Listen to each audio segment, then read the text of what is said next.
Ladies and gentlemen, let's talk about that ache you carry.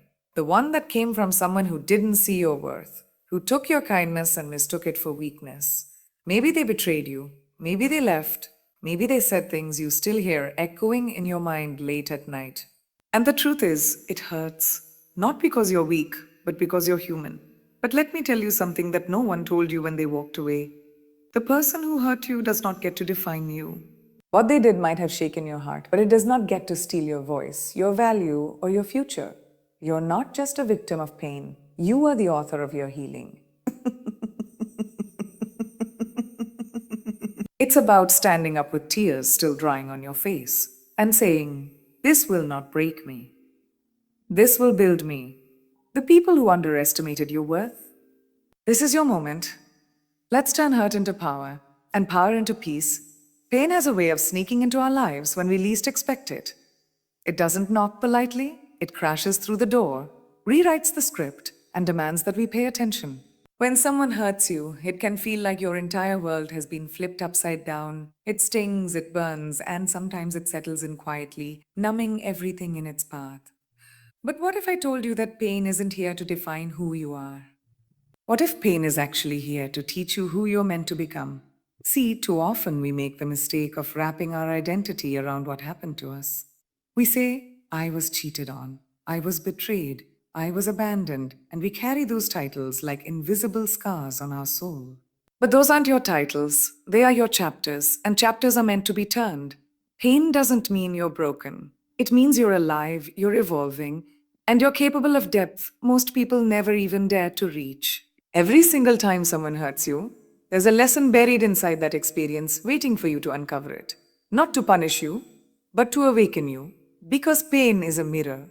It shows us where we haven't healed, where we're still vulnerable, where we've been giving too much without receiving anything back. It shows us where we're still afraid to speak up, where we tolerate less than we deserve, and where we're begging for crumbs when we deserve a feast. And when you start to see pain as a mirror rather than a monster, everything begins to shift. You stop asking, "Why did they do this to me?" and start asking, "What can I learn about myself from this?" That's not weakness, that's emotional strength, that's spiritual intelligence.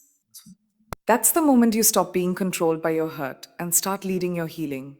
You were never meant to stay in survival mode. You were meant to thrive. And pain, as harsh as it may seem, is one of the greatest activators of personal growth. It forces you to pause and reflect. It makes you question what you value, what you need, and where you've been silencing your own voice just to keep someone else comfortable. And when someone hurts you, it's not just about getting over it. It's about getting through it and coming out the other side stronger, wiser, and more aligned with who you truly are. The problem is, too many people build a home inside their hurt. They decorate it with stories of betrayal, they feed it with self doubt, and they start to confuse the wound for their identity. But you don't live in that space. You pass through it. You walk through the fire, you feel the burn, but you don't set up camp there. That fire is shaping you. That fire is molding you. That fire is burning away everything that is not real, not aligned, not authentic to your power. And when you come out the other side, you're not just whole, you're reborn. It's easy to believe that healing means forgetting what happened, but that's not true. Healing is remembering what happened and choosing to rise anyway. It's about saying, "Yes, this happened. Yes, it hurt. And no, it did not destroy me." That's resilience. That's grace. That's the kind of energy that doesn't just survive the storm, it becomes the storm. Pain didn't come into your life to end your story. It came to start a new chapter, one where you are no longer afraid to take up space, speak your truth, and choose yourself unapologetically. When someone hurts you, they reveal their character, not your worth. Your value remains intact. Your power remains unshaken. The real challenge is whether or not you will allow that moment to define you or refine you. Will you let the hurt sit inside your heart like poison? Or will you extract the lesson, release the weight, and use it to elevate yourself to a level you've never reached before? That choice is where your transformation begins. You're not meant to be buried by pain. You're meant to be planted in it. Just like a seed, dark, forgotten, and silent at first, you're growing roots, strength, and depth. And soon you will break through that soil with a force so powerful the world won't be able to look away. Because pain may have been your introduction to this chapter, But healing will be your conclusion. And the person you become on the other side of it? Unstoppable. When someone hurts you, the most instinctive thing to do is react. Whether it's snapping back, shutting down, crying in silence, or lashing out, emotional pain ignites a fire inside us that demands release. But here's the truth most people don't tell you reacting impulsively gives away your power. Every time you respond without intention, you're handing over control of your inner world to someone else's behavior, allowing them to dictate your energy, your thoughts, your peace. And the woman who wants to rise, who wants to lead herself into something greater, must learn to pause. The pause is power. It's not weakness, it's not avoidance, it's mastery. Because when you pause, even for a moment, you allow clarity to enter the room. You take a breath, and in that breath, you reclaim yourself. You're saying, I see what just happened. I feel what just happened. But I will not let what just happened control how I respond. That one decision, to not react out of pain, out of ego, or out of habit, becomes the spark of your evolution. The people who hurt you may want a reaction, they may expect one. But when you don't give them that, when you don't entertain chaos with more chaos, you do something rare. You rise above it. It doesn't mean you become numb. It doesn't mean you suppress your truth. What it means is you start operating from a place of alignment instead of emotional chaos. You become the one who chooses how to feel, how to move, how to speak, even in the face of disappointment. That's how you shift the narrative. That's how you tell yourself, I will no longer bleed for people who wouldn't even hand me a bandage. When you take back your emotional power, you stop acting like a victim in your story. You become the author. You write the plot, and your next move is written in grace, not in rage. Impulse feels good in the moment. It gives temporary satisfaction. But it also has long term consequences. When you react without thinking, you often say things you don't mean, do things you'll regret, or pour more fuel onto a fire that was meant to die out. But when you stay grounded, when you own your emotions instead of letting them own you step into emotional maturity. And emotional maturity is the mark of someone who doesn't just want healing, they're committed to it. So, what does it look like to not react impulsively? It looks like walking away from an argument instead of feeding it. It looks like putting your phone down instead of sending that text you'll later want to unsend. It looks like taking time to journal, to breathe, to check in with yourself before confronting someone or making a decision. You give yourself the space to feel, not to explode. You give yourself permission to honor your hurt without letting it lead you. Because in those moments of silence, you are choosing peace over drama, growth over repetition, elevation over destruction. This kind of restraint isn't taught to us often. We're taught that silence means weakness, that pausing means losing. But the truth is, silence is strategy. Pause is preparation. It's the difference between acting on emotion and acting from empowerment. Because not every situation deserves your energy. Not every comment deserves your reply, and not every wound needs to be reopened for you to prove a point. Sometimes the strongest thing you can do is nothing. Not because you're passive, but because you're powerful. Taking back your emotional power doesn't mean you pretend to be unbothered. It means you process your feelings privately, intentionally, and then choose to respond or not respond from a place of integrity. You create boundaries not just with people, but with your own impulses. And every time you do that, you grow a little stronger, a little wiser, a little more connected to the woman you're becoming. Because the woman who can control her response is the woman who controls her life. You begin to understand that your emotions are valid, but they're not always accurate.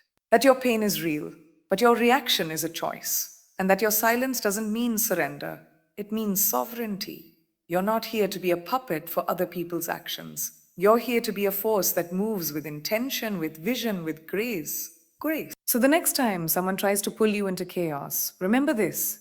Your power lies not in how loud you can be, but in how deeply rooted you are in your peace. Let them underestimate your silence. You'll speak in outcomes. You'll speak in transformation. You'll speak in becoming the woman they never saw coming. Pain is one of life's most undeniable truths. It doesn't knock. It breaks the door down. It doesn't whisper. It roars. And when it shows up, whether through betrayal, abandonment, disappointment, or heartbreak, it changes you. But what matters more than the pain itself is what you do with it.